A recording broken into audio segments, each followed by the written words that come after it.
Hamınıza salam. Gəlin bugün birlikdə özümüzü necə gördüyümüzü, necə anladığımızı tamamilə dəyişdirən bir nəzəriyyəyə, yəni psixoanalizə başvuraq. Bilirsiniz, bu sadəcə bir terapiya növü deyil, yox. Bu, bütün bir əsrin düşüncə tərzini formalaşdıran inanılmaz dərəcədə güclü bir hərəkətdir. Heç olurmu ki, durduq yerə diliniz sürüşsün? Və ya gecə elə bir yuxu görəsiniz ki, heç bir mənası olmasın? Bu suallar əminəm ki, hamımıza tanış gəlir.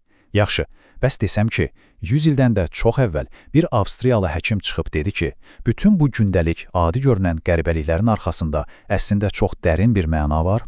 Gəlin görək, onun bu kəşfi bizi insan zehninin hansı gizli, qaranlıq dəhlizlərinə aparacaq?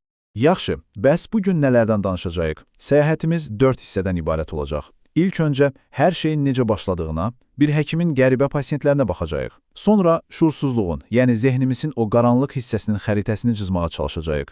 Üçüncü hissədə ağlımızın daxilində gedən o bitməyən münaqişəni anlamağa çalışacağıq və ən sonda bütün dünyanı dəyişdirən bu möhtəşəm ideyanın bizə qoyduğu mirası araşdıracağıq. Elə isə gəlin başlayaq. Birinci hissə, bir həkimin qəribə vəziyyətləri. Hekayəmiz bizi 19-cu əsrin sonlarına, Viyanaya aparır.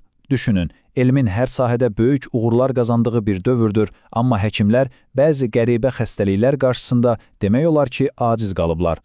O dövrdə həkimlər elə pasiyentlərlə qarşılaşırdılar ki, təsəvvür edin, insan iflic olub bədəninin bir hissəsini tərpədə bilmir ya da qəribə şeylər görür, halüsinasiyalar yaşayır. Amma həkimlər onu yoxlayanda bədənində heç bir fiziki problem, heç bir səbəb tapa bilmirdilər. Bu sirli xəstəliyə o vaxtlar isteriya deyirdilər və bu, o dövrün tibb elmini sözün əsl mənasında dalana dirəmişdi. Axı, problem bədəndə deyildisə, bəs harda idi? Və maraqlıdır ki, cavab həkimlərdən yox, gözlənilməz bir yerdən, bir pasiyentin özündən gəldi. Anna O, ləqəbli bir qadın, həkim Yozef Bruyerlə olan müalicəsini təsvir edərkən çox maraqlı bir ifadə işlətdi. Danışan müalicə. O özü fərqinə varmışdı ki, nə vaxt ki keçmişdə yaşadığı ağırlı, travmatik hadisələri danışır, onları dilə gətirir, onun bədənindəki o qəribə simptomlar yüngülləşir, hətta bəzən tamamilə yox olur. Düşünün, sadəcə danışmaqla. Bu həqiqətən də inqilabi bir an idi. Bu yeni, cəsarətli yanaşmanın mərkəzində isə gənc bir nevroloq dayanırdı. Sigmund Freud. Onun karyerasına baxanda görürük ki, o çox qısa zamanda böyük bir yol qət edib. 1885-ci ildə Parisdə məşhur həkim Charcot ilə isteriyanı öyrənir, 10 il sonra Breuerlə birlikdə isteriya haqqında tədqiqatlar kitabını yazır və nəhayət 1900-cü ildə öz şax əsəri olan Yuxuların yozumunu nəşr etdirir. Artıq aydın olurdu ki, Freud sadəcə xəstələri sağaltmaq üçün bir üsul axtarmırdı. O, daha dərinə getmək, insan ruhunun özünü anlamaq istəyirdi. Və bu, bizi ikinci hissəyə gətirir. Şuursuzluğun xəritəsi. Yaxşı, bəs Freud bütün bu müşahidələrdən, bu qəribə xəstəliklərdən hansı nəticəni çıxardı? Onun cavabı, demək olar ki, psixologiya tarixində əsl bir inqilab idi. Freud dedi ki, bizim davranışlarımıza, hisslərimizə, bizim heç fərqində olmadığımız, ağlımızın dərinliklərində gizlənən çox güclü bir qüvvə nəzarəti. Və o gücün adı şuursuzluq idi. Baxın, Freydə görə şuursuzluq sadəcə unudulmuş xatirələrin atıldığı bir zibil qutusu deyildi. Əslə. Əksinə, o daima fəaliyyətdə olan, daima qaynayan, bizim heç xəbərimiz olmadan arzularımızı, ən dərin qorxularımızı, hətta gündəlik hərəkətlərimizi pərdə arxasından idarə edən çox dinamik bir aləm idi. Bu mürəkkəb ideyanı daha yaxşı izah etmək üçün Freud çox məşhur bir metafordan, iceberg metaforasından istifadə etdi. Təsəvvür edin, suyun üzərində gördüyümüz o kiçik hissə, icebergin ucu bizim şuurumuzdur. Yəni, fərqində olduğumuz düşüncələr, hisslər. Amma əsl güc, əsl kütlə suyun altındadır. O görmədiyimiz, amma gəmini batıra biləcək qədər böyük olan hissə isə bizim şuursuzluğumuzdur. Amma Freudun işi bununla bitmədi. O araşdırmalarını dərinləşdirdikcə başa düşdü ki, ağlımızı sadəcə şuur və şuursuzluq kimi iki hissəyə bölmək kifayət deyil. Bizim daxili dünyamız bundan daha mürəkkəbdir. Sanki içimizdə daima bir-biri ilə mübarizə aparan fərqli qüvvələr var.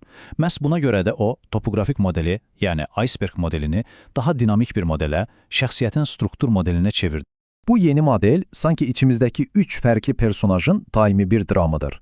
Bir tərəfdə id var. Bizim ən ibtidai, ən tələbkar, həzz axtaran tərəfimiz. Dərhal hər şeyi istəyir. Digər tərəfdə isə superego var. Bizim əxlaq keşikçimiz, vicdanımız, cəmiyyətin olmazlarını, qaydalarını bizə xatırladan səs. Bu ikisinin ortasında isə zavallı ego dayanıb. Ego reallığı nəzərə alaraq həm idin tələblərini, həm də superegonun qadağalarını balanslaşdırmağa, bir orta yol tapmağa çalışan vasitəçidir. Yaxşı, bu qədər nəzəriyyə bəsdir. Keçək praktikaya. Bəs bütün bu daxili mübarizəni, bu gizli münaqişələri necə üzə çıxarmaq, necə anlamaq olar?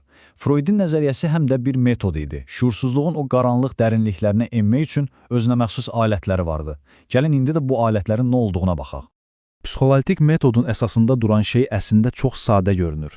Sərbəst assosiasiya, yəni pasiyentdən xahiş olunur ki, ağlına nə gəlirsə, nə qədər mənasız, utanc verici və ya qəribə olursa olsun, heç bir senzur tətbiq etmədən danışsın. Amma əsl iş bundan sonra başlayır. Terapevt sanki bir detektiv kimi işləyir. O, pasiyentin nələrdən danışmaqdan çəkindiyini, yəni müqavimətini analiz edir. Və ən əsası, pasiyentin keçmişdəki önəmli insanlara, məsələn, valideynlərinə bəslədiyi hissləri terapevtin üzərinə köçürməsi ilə, yəni transfert ilə işləyir. Bütün bu ipuçları şuursuzluğun şifrəsini çözməyə kömək edir. Bəs gündəlik həyatda o daxili münaqişələrin yaratdığı narahatçılıqla necə başa çıxırıq? Freydə görə, egonun özünü qorumaq üçün çox güclü, amma şuursuz, yəni fərqində olmadan istifadə etdiyi gizli silahları var. Bunlara müdafiə mexanizmləri deyilir. Bunlar, bizi narahat edən həqiqətlərdən, ağrılı hisslərdən qorumaq üçün istifadə etdiyimiz psixoloji strategiyalardır. Gəlin bir neçəsinə baxaq. Məsələn, çox ağrılı bir xatirəni sanki heç yaşanmamış kimi şuurdan tamamilə uzaqlaşdırmaq sıxışdırmadır. Gözümüzün qabağında olan açıq-aşkar bir reallığı qəbul etməkdən imtina etmək inkardır. Özümüzdə qəbul edə bilmədiyimiz, məsələn, qəzəb kimi bir hissi başqasına aid etmək, yəni mən qəzəbli deyiləm, o mənə qəzəblidir demək isə proyeksiyadır. Və ya etdiyimiz səhv bir davranışa məntiqli, amma əslində yalan olan səbəblər tapmaqsa rasionallaşdırmadır. Fərqində olmasaq belə, hamımız bu mexanizmlərdən hər gün istifadə edirik. Və beləcə gəlib çatdıq sonuncu hissəmizə. Hər şeyi dəyişən fikir. Çünki Freudin ideyaları sadəcə onun Viyanadakı kiçik klinikasında qalmadı. Bu ideyalar oradan çıxıb bütün dünyaya, bütün mədəniyyətə yayıldı. Gəlin indi də psixoanalizin bu inanılmaz mirasına nəzər salaq. Freudun Viyanadakı kiçik çevrəsi qısa zamanda böyüyüb, beynəlxalq bir hərəkata çevrildi.